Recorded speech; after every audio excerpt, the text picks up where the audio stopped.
All right, very exciting week in the crypto space. We've just seen Bitcoin print new all-time highs, just shy of 112,000 US dollars.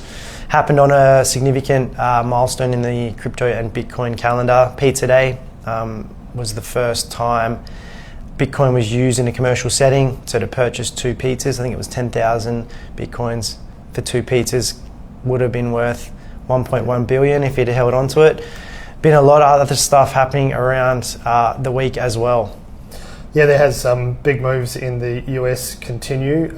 We've been talking for a while about US monetary policy, and this week we've seen that M2 supply in the US has increased month on month by 0.42%, and we've also seen a downgrading in the US debt down from AAA to AA1, which is the first time it's happened in over a century.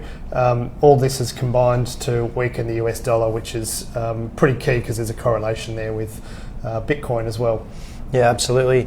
And closer to home as well, we did see the RBA cut interest rates by 25 basis points.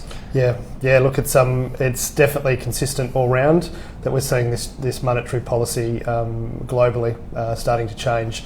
We also saw really strong inflows into ETFs over the last week. Bitcoin and Ethereum continue to attract most of those inflows from institutions. Speaking of institutions, JP Morgan, Jamie Dimon's come out and flipped the script again. He's come out this week and said customers can now buy Bitcoin, but they won't custody the asset, which I think is a really big shift for them. Yeah, he's done a big 180 there. Yeah, look, it has been a huge turn for them.